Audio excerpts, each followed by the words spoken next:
안녕하세요. 이 영상을 끝까지 들으시면 노년의 인생이 완전히 달라질 것입니다. 많은 시니어분들이 이걸 진작 알았더라면 이라고 후회하는 핵심 깨달음을 담았습니다. 와다 히데키 저자의 베스트셀러 60세의 마인드셋을 읽고 너무나 감동받아서 시니어분들께 꼭 필요한 핵심 내용만을 엄선하여 오디오북으로 제작했습니다. 저자는 최고의 노인 정신과 전문의인데요. 여러 노인들을 만나면서 느낀 60대 이후 행복을 결정하는 7가지 태도에 대해서 말하고 있습니다.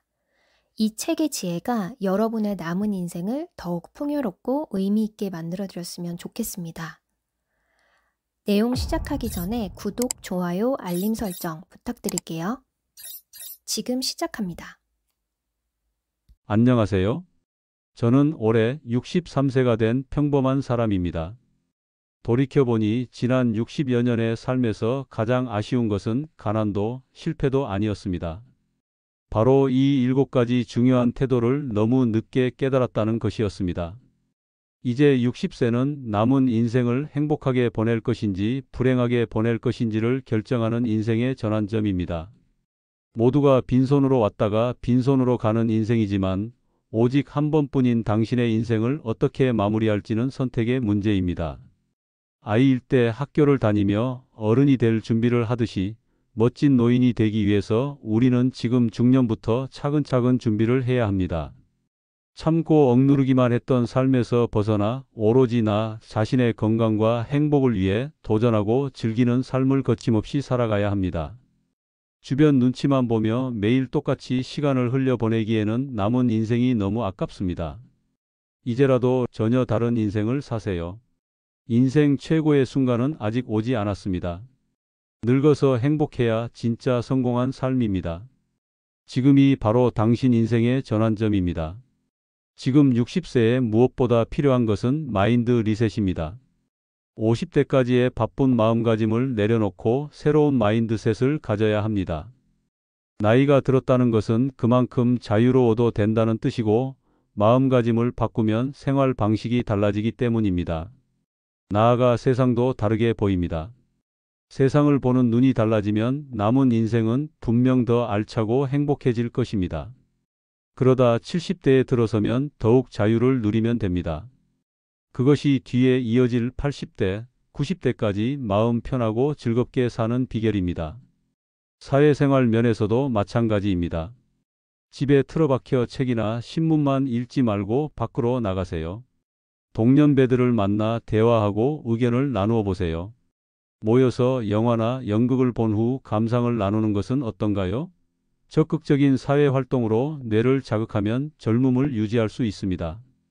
물론 그렇다고 생물학적으로 늙어가는 자연의 이치를 막을 수는 없습니다. 80대 후반에 들어서면 누구나 눈에 띄게 근육량이 줄고 적지 않은 사람이 치매 증상을 보입니다. 그쯤 되면 아무리 힘을 내려고 노력해도 마음처럼 되지 않습니다. 여기서 중요한 것은 그렇게 되기 전에 바뀌어야 한다는 것입니다. 인생의 전환점은 기다린다고 어느 날 갑자기 찾아오는 것이 아닙니다. 전환점은 60대가 된 바로 지금입니다. 60세의 마음가짐을 바꿔야 70대에 자유분방하고 활력 넘치는 삶을 살 수 있고 그래야 80대에도 왕성한 호기심과 활동량을 유지하며 다양한 사람들과 관계를 맺을 수 있습니다.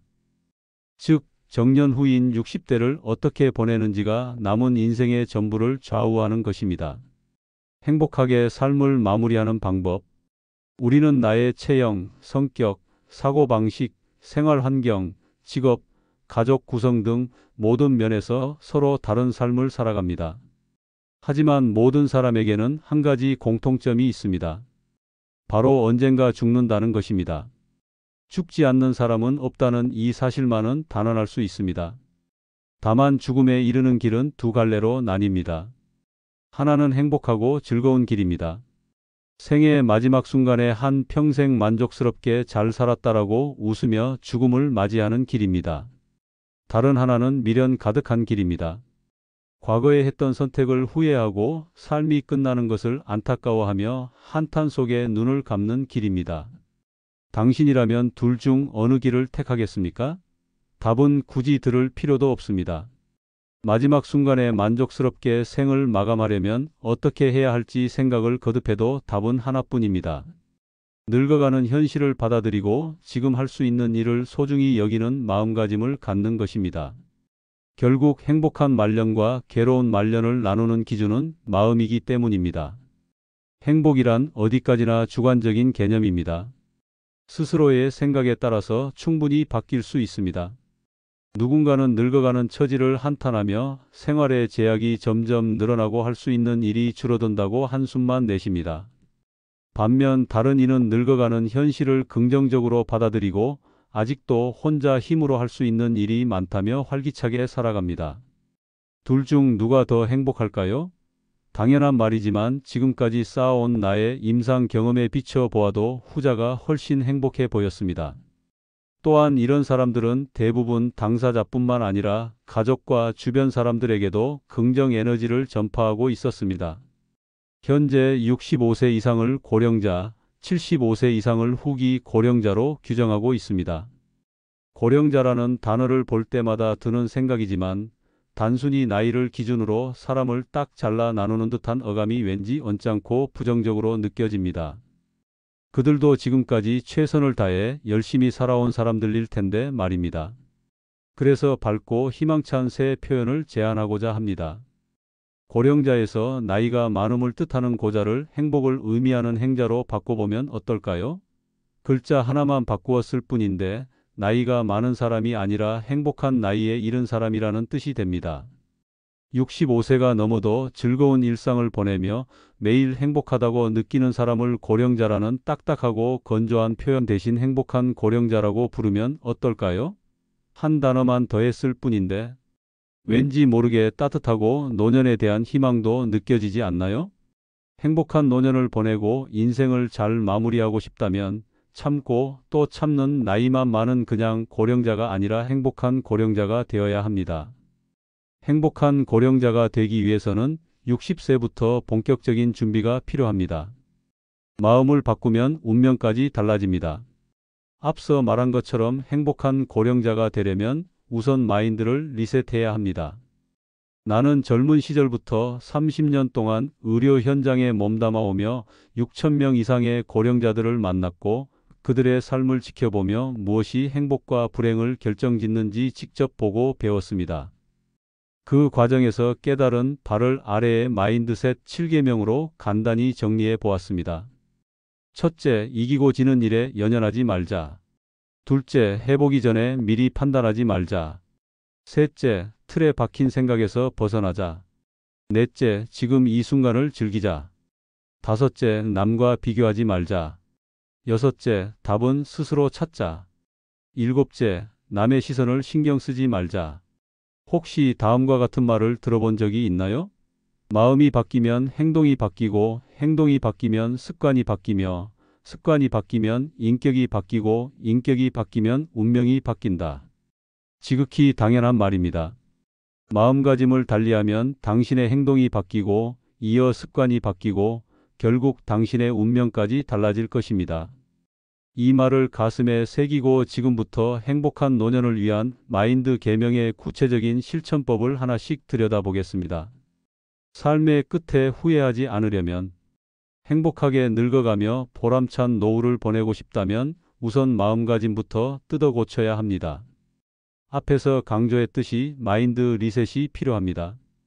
나이 들어서까지 젊은 시절과 같은 마음으로 생활하면 일상이 괴로워질 뿐입니다. 고령자 중 대다수가 은퇴 후에도 계속 일하며 어떻게든 돈을 모아야 한다고 생각합니다. 타인에게 의지하거나 신세지는 것을 꺼리고 건강검진을 받고는 의사가 권하는 대로 탄수화물과 지방을 줄이며 소식합니다. 하지만 이렇게 참고 절제하는 생활 습관은 결코 즐겁고 행복한 노후를 보장하지 못합니다. 사실 끊임없이 인내하고 욕구를 억누르는 것은 정말 괴로운 일입니다. 60세에 접어들어 가장 마인드 리셋이 필요한 부분은 바로 경제관념입니다. 나는 지금껏 긴 세월 의료 현장에서 수많은 고령 환자들을 돌보며 한 가지 중요한 사실을 깨달았습니다. 나이를 먹으면 어쩔 수 없이 몸이 약해진다는 것입니다. 하루하루 늙어가다가 어느 날부터는 잘 걷지 못하게 되고 얼마 지나지 않아 누워 지내는 날이 옵니다. 치매에 걸리기도 합니다. 나이가 들면 누구에게나 일어날 수 있는 일입니다. 그때가 되어서야 돈을 쓰기도 쉽지 않다는 사실을 뒤늦게 깨닫습니다. 경제관념은 생애 주기에 따라 달라집니다. 젊은 시절에는 집을 샀다면 대출금도 갚아야 하고 자녀 교육비도 들어가는 데다 노후 자금까지 마련해야 하니 되도록 아끼고 절약하며 생활하는 경우가 많습니다. 한창 일하고 재산을 쌓을 나이에는 그게 맞습니다. 그러나 나이가 들면 자식들이 독립해서 생활비도 줄어들고 그동안 모은 돈이 있으니 어느 정도 여유가 생깁니다. 그럼에도 많은 사람들이 나이가 들어서도 절약하는 습관을 고치지 못합니다. 계속해서 아끼기만 하다가 어느 날 갑자기 쓰러져 다시는 일어나지 못하거나 치매에 걸려버립니다. 그때부터 여행은 꿈도 꿀 수 없는 일이 됩니다. 분위기 좋은 레스토랑에서 식사 한 끼를 하는 일조차 버거워집니다. 이렇게 치매나 노환이 와서 일상적인 생활을 하기 어려워지면 요양원이나 요양병원에 들어가게 됩니다. 이때쯤 되면 돈이 많이 필요해질 것 같지만 사실 노인 장기 요양보험 제도가 있어서 매달 들어가는 요양원비, 간병비는 연금으로 그럭저럭 충당되는 경우가 많습니다. 이 사실을 알게 되면 그제야 많은 이들이 때늦은 후회를 합니다. 내 행복을 나중으로 미루지 말걸. 내가 왜 그렇게 악착같이 돈을 모았을까? 참으며 흘려보낸 인생이 너무나도 아깝다. 조금 더 즐기면서 살 것을. 이렇게 안타까워하지만 그렇다고 젊음과 건강이 되돌아오지는 않습니다. 그래서 마인드 리셋이 절실히 필요한 것입니다. 더 늦기 전에 지금까지의 생각을 버리고 마음가짐을 고쳐보세요. 돈은 쓸 수 있을 때 마음이 풍족해지고 행복해지는 일에 충분히 써야 합니다. 돈은 통장에 보관해 가지고 있을 때보다 쓸 때 더 가치가 있는 법입니다. 어떻게 들릴지 모르지만 백화점 매장 직원들은 비싼 물건을 큰 고민 없이 통 크게 구매하는 고객에게 더 정중히 응대합니다. 집에서는 자식이나 손주에게 용돈을 많이 내줄수록 좋은 부모이자 멋진 할머니, 할아버지 대접을 받습니다. 돈으로만 사람을 판단하고 평가하지는 않겠지만 때때로 태도가 달라지는 것이 사실입니다. 경제력이 있어야 훌륭한 사람이라는 말은 아닙니다. 다만 자본주의 사회에서는 손님이 왕임을 부정할 수 없다는 뜻입니다. 그러니 돈을 적시적소에 잘 쓰는 사람이 현명한 사람입니다. 죽을 때까지 계속 돈을 모으고 쌓아두기만 하는 것처럼 인생을 낭비하는 것은 없습니다. 그렇게 모아서 남긴 거액의 유산은 결국 죽은 뒤 자식들 사이의 갈등과 분열만 일으킬 것입니다. 유산이 없다면 다툼이 생길 일도 없습니다. 돈 없이 세상을 떠나면 자손과 친지들이 장례식장에 모여 참 좋은 사람이었어. 인품이 훌륭한 분이었지라고 말하며 평화롭고 조용하게 추모하는 것으로 끝날 것입니다. 그러니 감히 말하건대 그동안 모은 돈은 모두 자신을 위해서 쓰세요. 자식에게 남겨주어야 하는 것은 그에게 유산보다 삶을 살아가는데 필요한 지혜와 인생을 즐기며 행복하게 사는 부모의 기억입니다. 60대가 지금과 다른 태도로 더 많이 소비하기 시작하면 어떤 일이 생길까요? 오랜 시간 일하며 적지 않은 재산을 쌓은 이들이 소비를 늘린다면 시장 경제는 활기를 띨 것이고 경기 상승까지 뒤따를 것입니다. 60대 이상 중장년층이 지갑을 열기 시작하면 기업들은 자연스럽게 그들이 편리하게 이용할 수 있는 자동차와 컴퓨터를 개발하고 더 나아가 그들에게 적합한 집을 짓고자 할 것입니다. 이윤 추구를 목표로 하는 기업은 당연히 소비자가 원하는 방향으로 움직이기 마련입니다. 이렇게 되면 고령화 사회에 걸맞는 서비스와 상품이 점점 늘어날 것입니다. 그러니 나이를 먹을수록 적극적으로 소비해야 합니다. 시간이 흐르면 남는 것은 추억뿐입니다. 죽기 전에 맛있는 음식이나 실컷 먹어볼 걸. 세계 일주를 해보고 싶었는데 퇴직금으로 스포츠카나 살 걸 등과 같은 후회를 남기지 말고 하고 싶은 일이 있다면 망설이지 말고 지금 당장 하세요. 지금까지 유지했던 전략 정신은 내려놓고 새로운 마음가짐으로 살아가야 합니다. 돈은 통장에 보관하는 것이 아니라 지갑에 두고 자유롭게 쓰라고 있는 것입니다. 써야 행복해집니다. 쓰지도 않을 돈을 열심히 모아봤자 아무런 의미가 없고 모으는 행위 자체가 목적이 되면 오히려 집착을 불러일으켜 불행의 씨앗이 될 뿐입니다. 자식의 인생까지 책임질 수는 없습니다. 조금 냉정하게 들릴 수도 있지만 부모와 자식 사이에 너는 너, 나는 나라고 선을 긋는 태도는 정말 중요합니다. 제 자식이 사랑스럽지 않은 부모가 어디 있을까요? 하지만 눈에 넣어도 아프지 않을 자식이라도 내가 평생 먹여 살려야지, 재산을 많이 남겨줘야지라고 의무감을 가질 필요는 없습니다. 또한 반대로 노후에는 자식에게 의지하며 살아야지. 그러려면 서로 다투지 말고 잘 지내야 해라는 생각도 고이 접어두세요. 자식과 자신을 분리하지 못하면 어느새 종속당하게 됩니다. 서로 눈치만 보며 불편해하다가 관계가 틀어질 확률이 매우 높습니다. 후회 없이 살기 위해서는 자식으로부터 독립해야 합니다. 여기서 독립을 긍정적 의미로 받아들이면 좋겠습니다.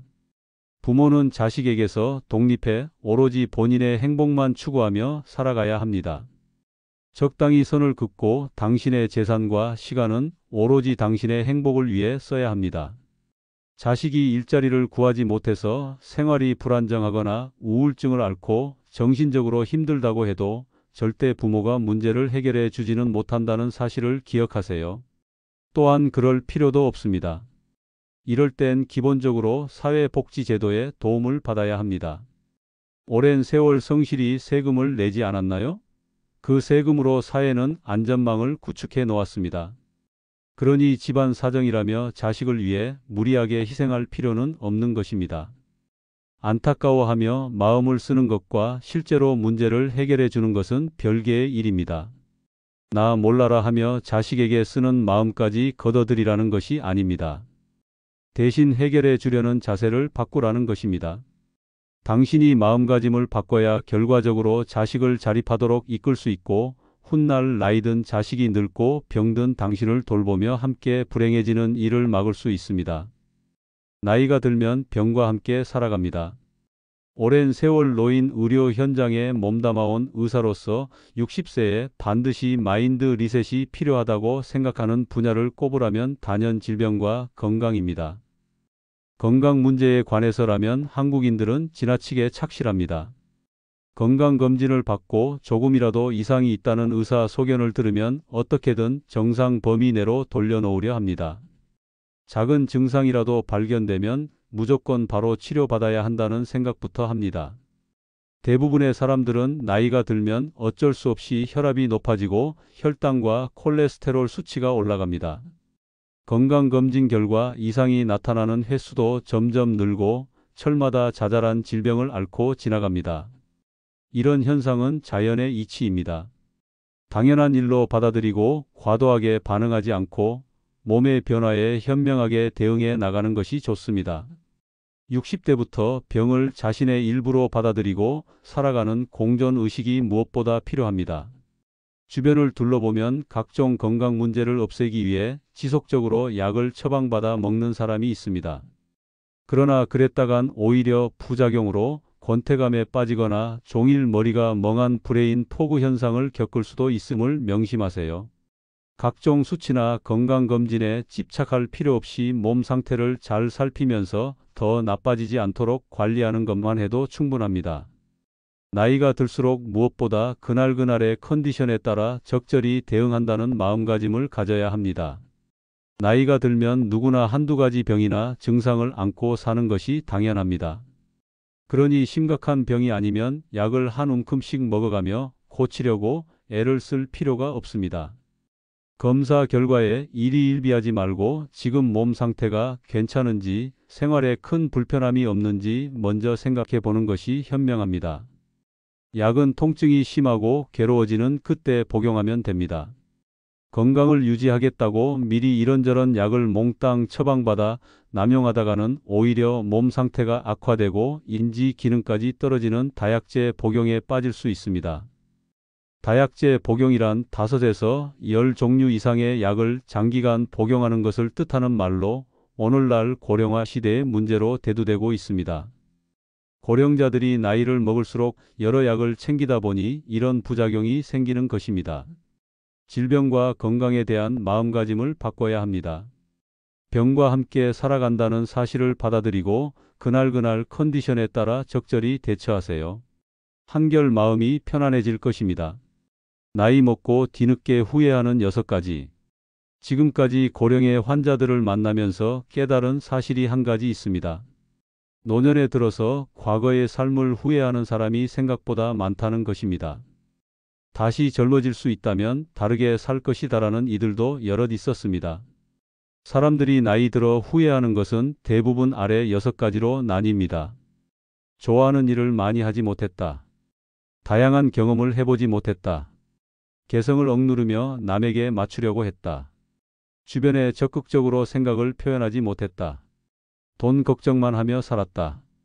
의사의 말을 과하게 믿고 따랐다. 읽다 보니 가슴 뜨끔한 부분이 있지 않나요? 위 6가지를 후회하는 사람이 많다는 사실은 뒤집어 말하면 지금부터 반대로 살면 후회할 일이 적어진다는 뜻이기도 합니다. 6가지를 아울러 정리하면 남의 눈치만 보지 말고 내 개성을 드러내며 원하는 대로 과감하게 사는 것 정도가 될 것입니다. 당장 마인드를 리셋하고 지금부터 후회 없는 인생을 사세요. 60대부터 남은 인생은 모두 당신의 손에 달려 있습니다. 이 6가지 후회를 남기지 않는 것이야말로 노후를 행복하게 보내는 비결입니다. 70대, 비로소 내 인생의 주인공이 되는 시기. 나이가 들면 체력과 집중력이 떨어져 같은 일을 해도 전보다 시간이 더 오래 걸립니다. 그렇다고 모든 것을 내려놓고 포기하면 안 됩니다. 할 수 없는 일은 어쩔 수 없지만 할 수 있는 일들은 속도가 조금 느려지고 중간에 쉬어가더라도 계속하는 것이 좋습니다. 움직이면 피곤해지고 몸에 부담도 될 테니 애쓰지 말고 그만두자고 생각하면 결국 아무것도 하지 않고 멈추게 됩니다. 그러다 보면 의욕도 떨어집니다. 당장 몸은 편안하고 쉬는 기분이 들겠지만 그렇게 손을 놓기에 60대는 아직 젊습니다. 70대도 마찬가지입니다. 70대는 노화에 맞서 싸우며 대비하는 단계입니다. 이때를 잘 넘기고 건강을 유지한 채로 80대를 맞이해야 합니다. 늙어간다는 현실을 받아들이고 내키는 일만 천천히 하며 느긋하게 즐기는 것은 80대 후반에 해도 충분합니다. 몸 편히 지내는 것은 그때에도 늦지 않습니다. 귀찮고 피곤하다고 이런저런 일에서 손을 떼면 80대의 잔존 기능이 거의 남지 않습니다. 그러면 즐겁게 살고자 하는 의욕 자체를 잃게 됩니다.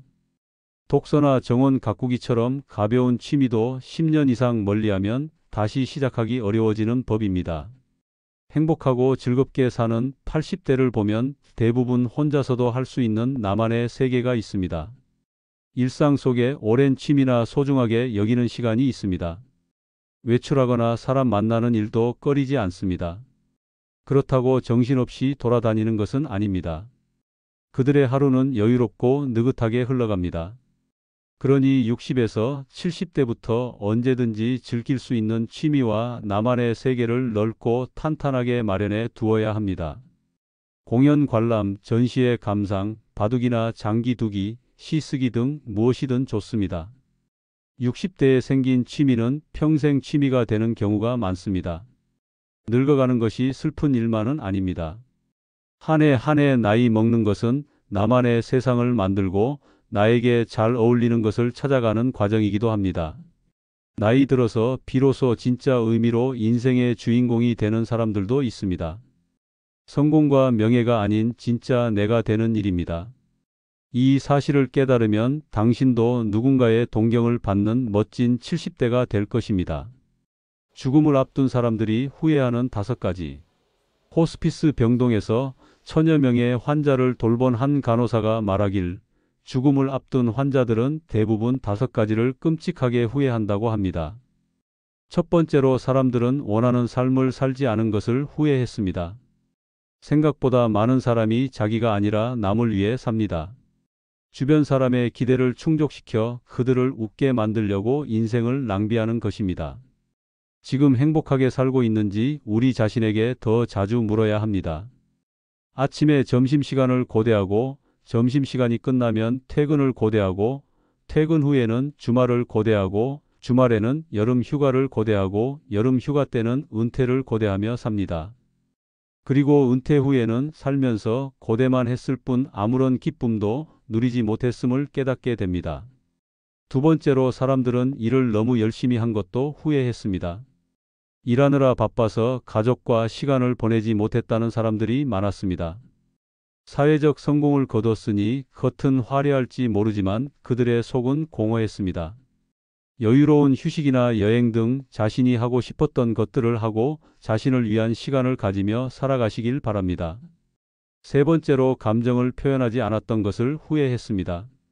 살아가면서 좋고 싫은 감정이나 기쁘고 슬픈 감정을 드러내지 못하고 억누르는 사람이 많습니다. 다른 사람의 마음이 다칠까 걱정돼서입니다. 이유가 무엇이건 감정을 숨기는 건 불행의 시작입니다. 소중한 사람에게 자신을 다 표현하지 못하면 후회하게 됩니다. 사랑해, 감사해라는 말을 마음속에만 담아두지 마세요. 그때그때 표현하고 더 많이 사랑하며 사시길 바랍니다. 네 번째로 친구들과의 관계를 소홀히 한 것을 후회했습니다. 사람들은 죽음이 다가오면 친구를 그리워합니다. 아름다운 시절을 함께 했거나 아픔을 나눴던 친구의 이름과 얼굴이 기억 속에 뚜렷합니다. 하지만 친구들과 연락을 유지하는 사람이 그리 많지 않았습니다. 다섯 번째는 행복을 선택하지 않은 것을 후회했습니다. 사람들은 죽을 때가 되어서야 행복이 선택의 문제라는 걸 깨닫습니다.